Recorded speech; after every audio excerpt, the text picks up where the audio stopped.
Okay, hello YouTubers or whoever is watching. Basically I'm just going to show a quick tutorial or a quick video on how to basically turn any of your RC drift tyres into, like if you're drifting outside on concrete or anything basically that's not carpet, anything that's got the potential to chew up your tyres. I'm just going to show you how to basically repair them from, this kind of state back to something a bit more like this. Really nice and smooth. I mean, it might look like they're scratched here, but these are really just chips and chunks, like little chunks taken out from where they've been round on concrete and uneven ground and stuff. But they are really, really smooth. I mean, they're perfectly smooth as hell. They're not going to chew up anyone's carpet or anything like that if you're going to round carpet. So basically, this is what I've already started working on. Each wheel takes me about 5, maybe 10 minutes, depending on how bad it is.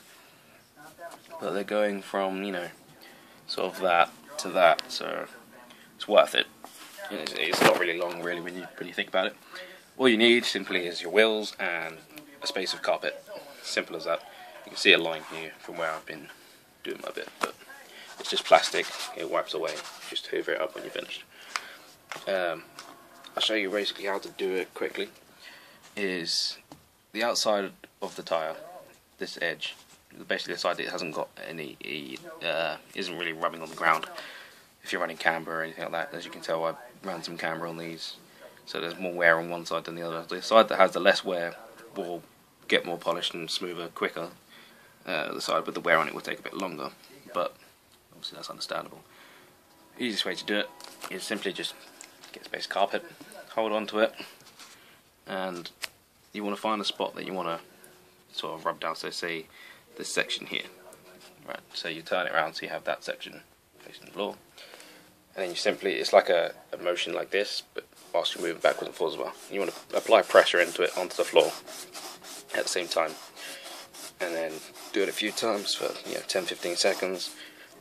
Turn it over, you'll see it's like a dust, sort of like that. So I have just a little dolly type towel thing here for wiping parts down. So you literally just get that quick wipe off, and then as you can see, it's already going back smooth on those sections. So you literally just continuously do it round and round and round, over and over and over again, until it goes from this look or this look to basically this sort of look. Then you give it a rub down on the dolly, and then it's like that, instantly smoother, and then eventually it will end up like that. And basically what you do is you do that with all 4 wheels, and then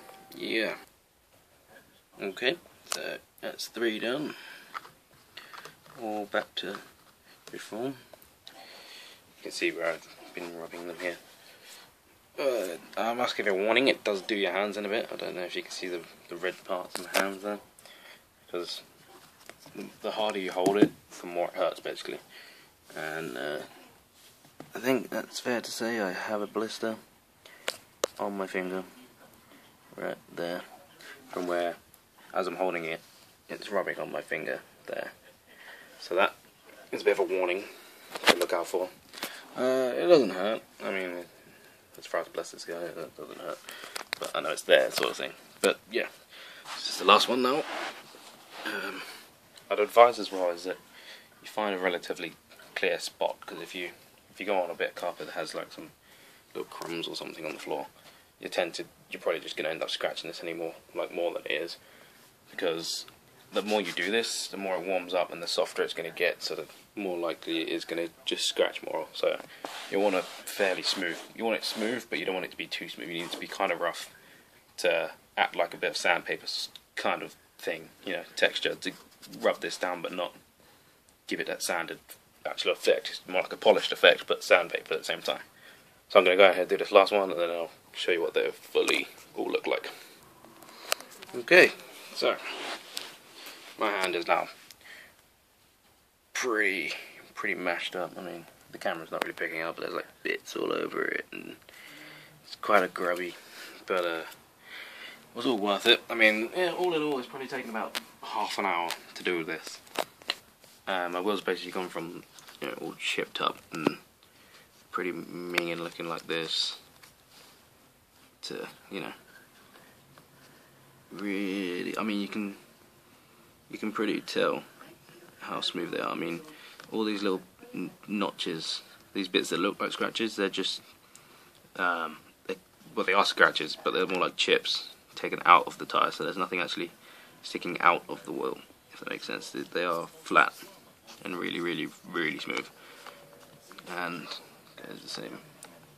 This one, it's just got some bits like dust and stuff on it. Wipe them down a little bit. Oh, that's my phone dying. Fantastic. Just quickly do this. And yeah, as you can see, I mean, that is basically the only way I've figured out how to do it. I mean, there's probably other ways to do it. It might take longer, or maybe quicker even.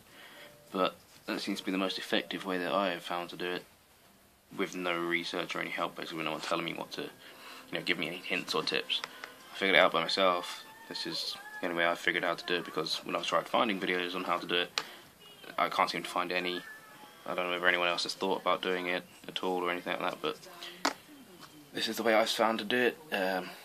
If it works for you, great. I mean, if it doesn't, I mean, it just takes a little bit of perfecting, really, just to get rid of little bits that you don't want on your wheels. I mean, you can even, you know, give your wheels a beveled look if you want, just to rub them on the edges, basically, and just keep going until they go into the shape you want. There's a little bit of plastic like that, you just peel them off. But in terms of running on I mean, these tyres now, in this shape, if I continued running them on concrete and stuff like I was, they're not going to last much longer. They're, you know, I'll probably get maybe a few more runs out of them and then that's it, I need new ones. Whereas now, because I'm only going to run these on carpet, these are going to last forever, because they're only going to polish and polish and polish and polish on top of each other every time I run them. They're not going to actually wear down any more than they have now. So I recommend running on carpet, something like that, because this is just the way to go as far as I'm concerned. The way I've seen it from what I've done so far and what I want to do, really, carpet seems to be the easier way to do it. But yeah, anyway, hope that this works for you guys. Hope it was easy. Leave some comments if you have any. I'll try and reply and give you any feedback that I can, or any help or advice in terms of what I've found so far. It's my HPI Sprint to Drift. It's in a pretty bad condition at the moment. It needs a good clean, but I'm waiting on a new steering servo and stuff to come. So that'll all get a complete overhaul when that arrives. And yeah, thanks for watching. Like, I'd say subscribe, but honestly I rarely post videos, but still, hope this helps. Thanks and goodbye.